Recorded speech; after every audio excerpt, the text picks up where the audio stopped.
Good morning from Europe. It's May, actually June, actually. The May is finished. The first day of June, Monday, the first trading day of this month, and this week will be with you with the short market updates and outlook for the week ahead. We're going to check together the latest published news, economic data, and geopolitical news and updates, and what we are expecting for the week ahead, today and week ahead generally.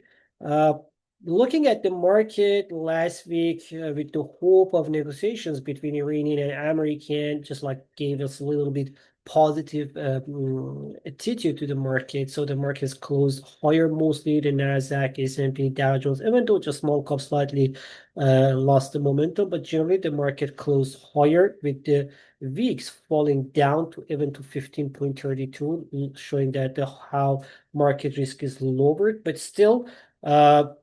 Actually, we had the same situation in other markets. I mean, if you look at the European, Asian markets, all we're seeing. At the weekends during the last days, in last 2 days, the market had got some doubts on the ongoing negotiations. They are not sure that if they can get to some point or not. But however, as markets actually thinking in this way that the deal is on the way, and now none of the Americans or Iranian, they don't want to get involved to another war, at least in the short term, and at least for now. That's what we can say. We can understand actually from the talks how they're trying to be calm. And actually, there is one more thing that we have to watch, that holding the current situation is not hurting for the United States. The US could, just like the US economy is improving, and they could somehow manage the oil price to slow down. I mean, we had the oil price down at 86, $87 last days. So for the United States, holding the current situation is not something killer. Yeah, this like holding the soldiers back, soldiers just like in novice in just like with that huge amount of number in the around the Persian Gulf, in a sense, that can be the cost. But on the other hand, if you compare it with the almost $1 billion cost of the war, between $500 million and $1 billion cost of the war per day, we can say that's nothing. Just like $50 million of holding the troops around, it's much less than $1 million cost for compared with the war. Well, we know that the Americans already they explode the most important points and the targets in Iranian is at the Iranian border. So that's why holding the current situation most is negative for Iranian. That's why the Americans, I don't think that they will be inherited to continue the negotiations. Well, they're just like buying the time to finish the World Cup and things that they need, but at the same time they put more pressure on Iranians. So that's what we can understand from the current situation. So, but at the same time, Iranian also, they don't want to get involved in another war right now. The economy is very under pressure in Iran. The currency losing the momentum. And all this situation, the inflation is so high, and all this situation is telling that they are also trying to manage to go to the negotiations. They are very good in negotiations, as what the Donald Trump always says. So let's see what's going to happen. So this situation is more. This is what market feels, and the market says that okay, looking at this and considering this situation, looking at the signals that we are getting, we can say that now we can say that the market is somehow trying to get slightly more stable right now. That's why we can see the stock markets are still positive. At the same time, the AI related news and stocks IPOs that we're going to have from China this week, and also from United States, all of them also they're also supporting the idea of I mean, the stock market bulls. I mean, don't forget about them. It's not about just everything about the Iran war. The AI related news, the summits that we're going to have this week in South Korea and some other economies, all of them together also is supporting very good the stock markets. However, the doubts on the negotiations that still we didn't have any updates in the last 2 days, that made the market risk slightly to increase. And we can see now again the market risk at the VIX at 17.65. Well, that's a future. There's a difference with the 750 minute, but the 17.65 was around 17.20, 40, something like that on Friday. So slightly we can see by 0.3% growth on the risk momentum. But still, the stock market's gaining. Small cap is gaining more than 0.2%. Tech companies and the Nasdaq's gaining more than 0.6%, same more than 0.3% gain in S&P 500, while Nasdaq Dow Jones also is not so bad, 0.1% almost a gain, showing that the situation is very good, especially in Asian market and especially in Japan and South Korea. And also even in China, we had a very good news. Kospi is gaining by more than 4.4%. Very good growth we had in the Samsung and other AI and tech related companies, and that support the Kospi and the summit that we're gonna have, the agreement that NVIDIA is going to make with some Korean companies, especially the Samsung and other, and all of them together, they're bringing the idea that the South Korea's market are still improving and moving, and we have to take more action actually somehow our attention keep our attention more on South Korea's economy. While in Japan also Nikkei gained by more than 0.8% gain, mostly because of AI related and tech related stocks. The same situation we had in China. While this week we're gonna have some IPOs, AI and tech related IPOs, which is usually what we saw, just like checking back, like back checking or checking the history of the IPOs, such related this kind of the companies related AI and tech related companies. We can see almost all of them they gain more than 50% in the first month after the IPO release. That's why the market is so positive about that. And we can see if 50 in China gaining by more than 1.1%, while in Hong Kong, Hang Seng also almost 0.9% higher. However, we don't have such a good attitude in Australia or some other Asian economies. Well, don't forget that some Asian economies also today's close in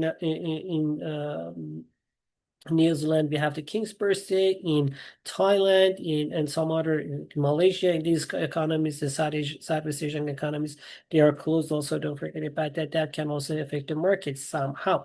But when I'm talking about the slightly higher risk in the market, again, we should check the bond market. We know that the bond market again today is increasing.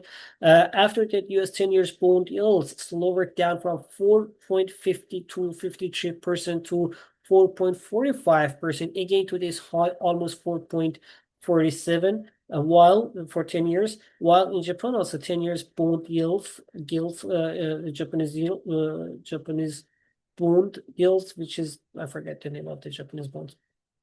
Anyhow, for 10 years, yields is 2.68%. That was 2.70%, slowed down, and again, it's gaining by more than 1%. These numbers are so high for the Japanese economy. Don't forget about that.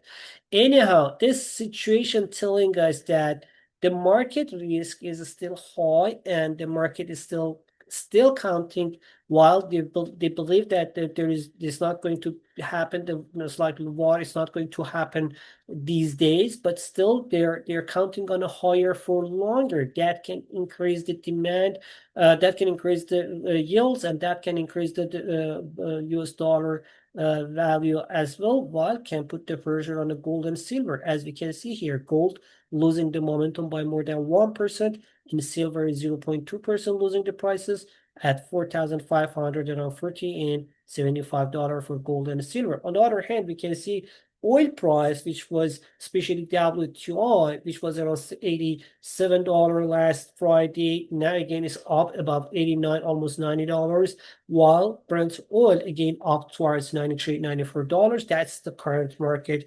situation, and market is still thinking about higher prices. On the cryptocurrency market, while the Waller had a very good and a positive comments about the stable coins, while the CME group, just like they let the comics, they let the 24 hours trading for cryptocurrency ETFs. All these positive news data, they couldn't still support the cryptocurrency market, while we know that the cash out from the ETFs is high still, mostly maybe because that AI related companies getting more interested for investors. On the other hand, we can see I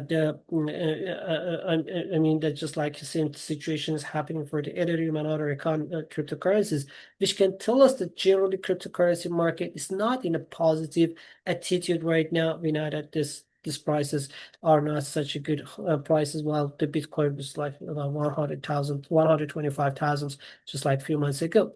Looking at the economic calendar, we can say, okay, with this news and data, what's happening in the economic calendar? I want to review first, is like to take a short review on the past week.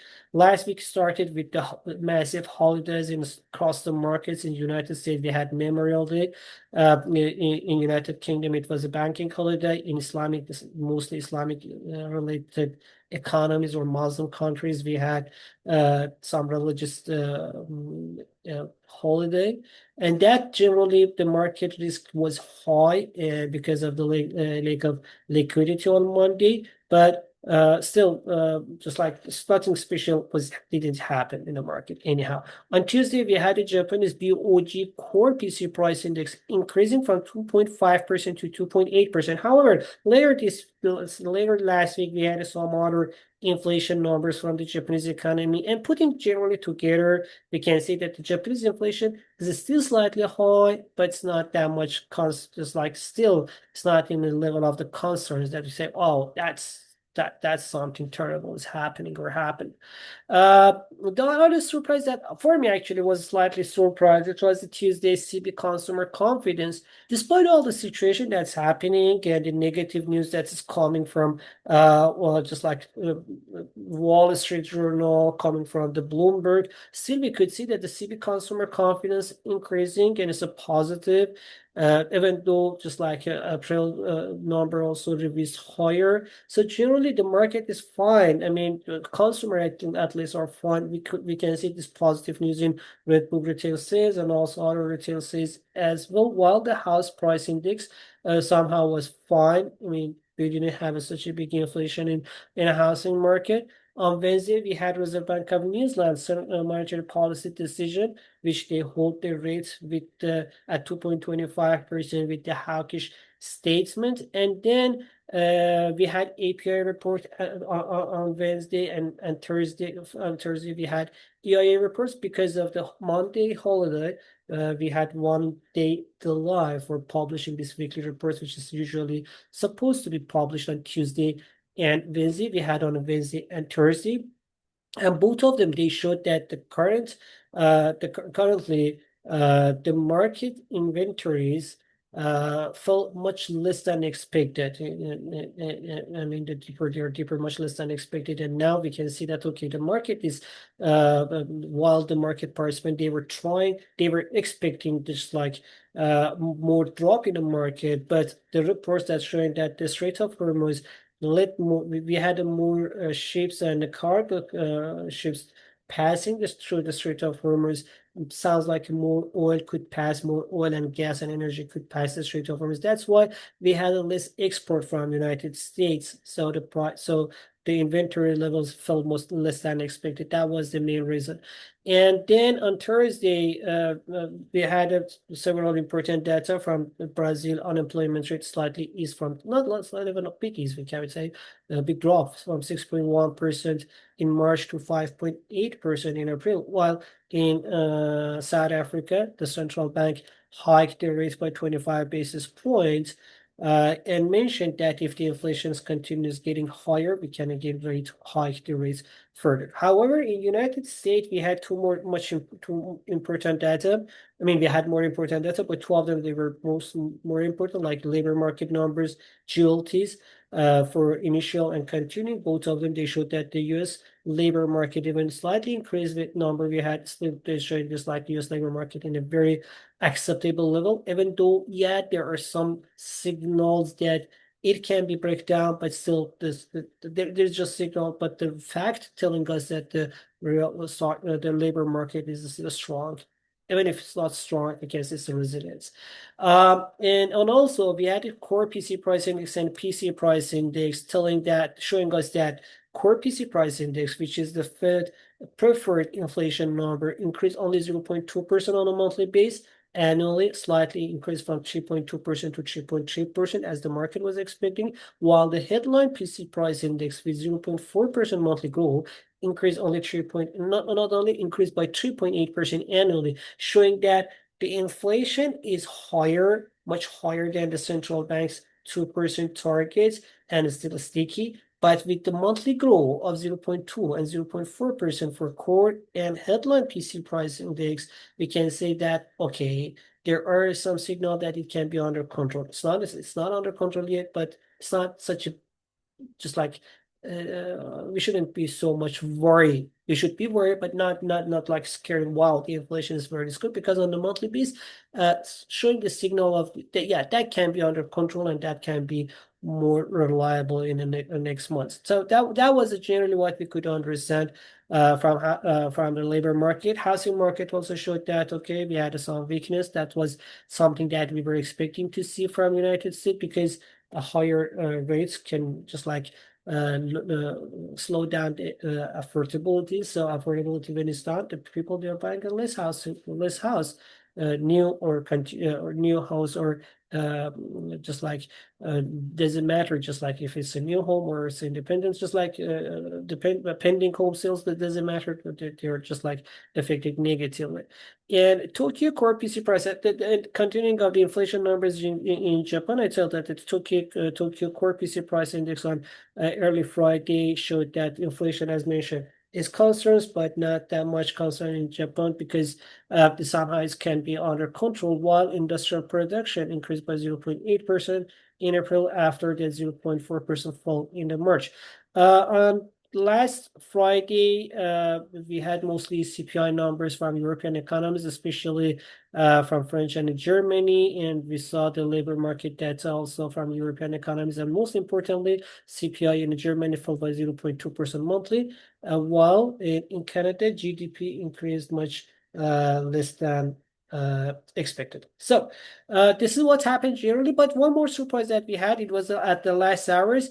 US Baker Hughes oil rig count increased rapidly from 4.25 to 4.29, just like for more, while in the total, the gas and oil together from 558 increased to 562, showing that more supply in the market is on the way. Looking at the week ahead, this week, why we should still watch the geopolitical news coming from Iran and Americans tensions. While in the Middle East, we have other tensions. Israel and Lebanon, the Israelis war with Hezbollah shouldn't be forgotten. I mean, we should look at that. So at the same time, the AI-related summits in the companies and in news should be watched very closely. However, the market will focus mostly on Friday's U.S. labor market data. They start weekend this month start with the 2 days holiday, the massive holiday again across the Asian economies. New Zealand is the king birthday. In Taiwan, in Thailand is the Veska Day. In Malaysia, same. Indonesia, the other day, just like harvest, just like there are some local holidays we have there in those Southwestern Asian economies. In China, just manufacturing PMI for the private sector increased, it fall slightly, but the number was more than expected from 52.2, slightly eased to 51.8, but still up above 50. If you compare with the European economies, you can say, okay, China in line with this. China, same as the US economies, they are still the manufacturing, just like PMI is mostly above 50. They are increasing, but the European economies really are under pressure. Later today, we're going to have retail sales from the Germany, but the most important number today is the final data of the PMI numbers, manufacturing PMI, and then on Wednesday, we're going to have the service PMI. This week, we're going to have the final number of the May. The primary data that published 2 weeks ago showed that European economies in both manufacturing and service sector, mostly PMIs were under, either it was under 50 expansions area, either it was under pressure. Yeah, we had some expansions, like in Italy, it was slightly better. In Spain, it was slightly better, but generally looking at the Eurozone and European economies, they were mostly under 50 expansions area, compared especially the composite number, manufacturing and service numbers together, generally showing that the European economic activities were not so good. However, in United Kingdom, situation was slightly better than compared with the economies or Eurozone area. Unemployment rate in Europe supposed to stay unchanged at 6.2%. Which can be just like one of the good news that we have at least in Europe that this unemployment level is, and also at the same time we will have the ISM numbers, ISM surveys today from US economy, which will give us more more broader data, we can say, okay, a broader idea of the U.S. economic condition, which is positively, which like I'm still slightly positive about this survey, and I think that they can show that the U.S. economy is still resilient.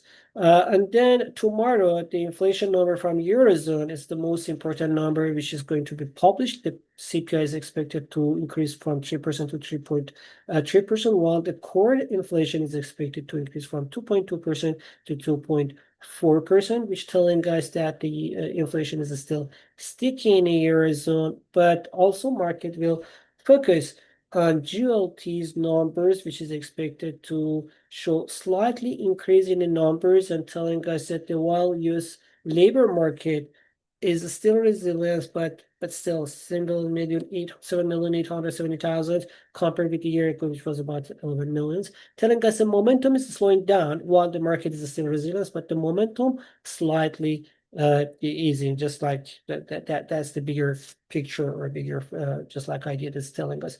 And then on Wednesday, we're gonna have service numbers from service PMI numbers. I already mentioned about that earlier, but for United States, again, we are slightly positive about the numbers that we're expecting to see.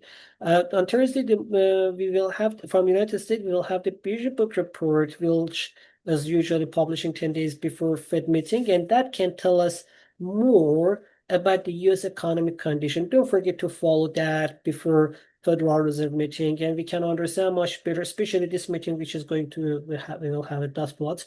That can tell us much better. That can give us better idea of the current economic condition in the United States. Don't forget, we're gonna have summer holiday. This next meeting will be a little bit just like longer. So don't forget that that's going to be very important meeting, and this report also will be very important to watch.